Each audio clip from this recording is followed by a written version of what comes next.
Gives you both. that crowd. They're too cool. All right, hello everybody. My name is Kyle. I'm going to be talking to you about the importance of voiceover as an additional revenue stream for on-camera actors. So, imagine you get an email on Tuesday from your manager saying that you have an audition for Criminal Minds, a co-star audition on Wednesday at 11 a.m. on the CBS lot. Now this is great news. This is your first audition in 2 weeks.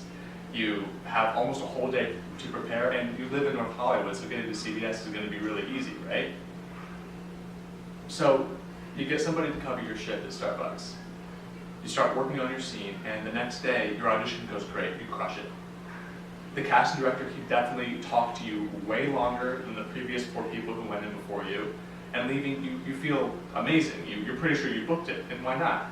You did the scene perfect. You looked cute, and you made a really great connection with the casting director, who you're pretty sure remembers you from that casting director workshop you did 3 months ago.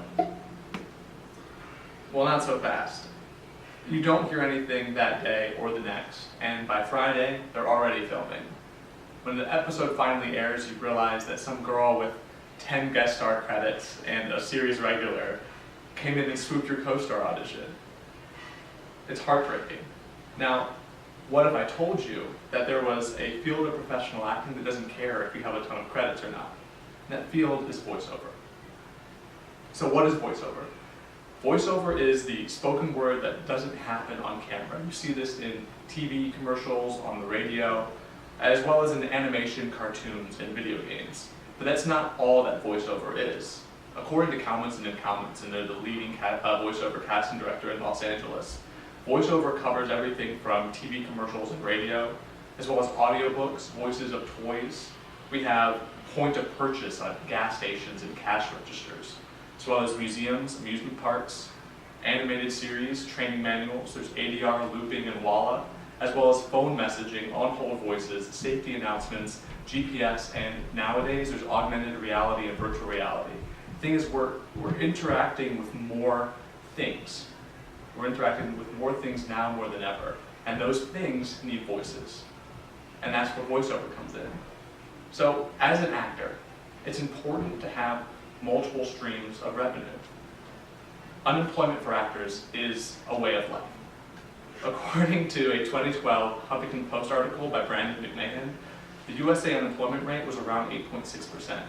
Now that's actually 90% unemployment for actors. And of the 10% of actors that do work, many of them require day jobs to make ends meet. There's that adage, I'm an actor, right? Great, at what restaurant? Now, with voiceover, there are a number of ways to get started and to book voiceover work. Of course, there's the traditional method. You create a demo, you submit that demo to an agent, you sign with an agent, you audition, maybe at a studio or at your home, if you're at home, and then you hope that you get work. This is very similar to the on-camera auditions that you all do currently. There are other ways though. There's the pay-to-play sites, say there's voices.com. This is a subscription-based model. You do need a demo to seem professional. The rates are lower, however that can work in your favor since higher profile named people won't waste their time on a lower rate project. And you're going to be competing on voices.com with people from around the world, which this also works in your favor because if you're from Los Angeles or New York, you tend to be higher trained than somebody from, say, Boise, Idaho. Another pay-to-play site would be Voices123. This is a little bit different. It's similar to Voices in that it's subscription-based. However, the subscription is yearly. It's about $300 a year. This is a barrier to entry. However, if you're willing to commit to that, you're going to be competing against people who are willing to make that commitment, and it's a barrier to entry to people who maybe are less committed. There is also a site called AVX. This is the audiobook service that Amazon's Audible subscription service uses to cast their projects. It's a marketplace, there's no monthly fee, and you audition with your rate for the publisher of the book that you'll be reading for. It requires more sophisticated equipment, such as access to professional recording equipment and editing software for the final product, since in AVX you are your own producer. A note with audiobooks is it pays less for the number of hours that you're working. So I've told you all about the stuff, all the different types of voiceover work that you can, but how do we get started? Well, what you need to get started is first and foremost is a professionally produced demo. You need this to be taken seriously as a voice actor from your clients, agents, whatever method that you choose to get into the business. You do need a professional demo. And what are you paying for? You're paying for that producer's knowledge of current trends, as well as their library of sounds, because with the professional demo, it needs to sound as if it was on the radio, not like something that you just did on your computer. A demo should be about 1 minute long or less. Casting directors, clients, they don't have time to listen to your 3-minute demo. It needs to be 1 minute. And it must be different. You must have a different demo for your commercial and animation careers. If you want to do commercial demo or commercial voiceover, you need to have a commercial demo. If you want to do animation, it needs to be a specific animation demo. Now, according to Backstage, which is a publication for actors, a demo is a critical tool to get the attention of agents, casting directors, and clients. You use that demo to showcase yourself. And that's the name of the article is the quickest way to break into voice acting.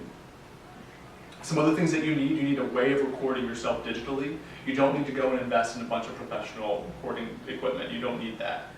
I work in a casting office. We're seeing people book jobs off of their iPhones. The thing about once you book the job is the client will pay to rent a professional studio. You don't have to worry about any of that. But if you do record on your phone, you will need a way to edit that audio down. If you have a Mac, you get free software with GarageBand, that's totally fine. There are a ton of free software options to use as well. Now, what you don't need a sound booth. You don't need professional recording equipment. The client pays for a recording studio. Now, this is the fun part. What can you expect to make as a voice actor? Now, according to the SAG-AFTRA rates on the VoiceOver Resource Guide, which is the go-to publication for voice actors in Los Angeles and New York, a radio commercial pays $298 for your session fee, and then your usage rate pays about $800 to $1,600 per use.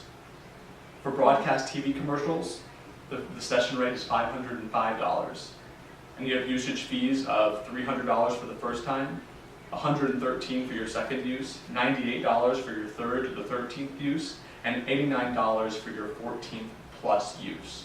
That's $89 every use after 14 uses. It's a lot of money you could be making. Now, non-union rates do vary slightly. Sometimes they can be garbage. You're talking $200 for a buyout in perpetuity.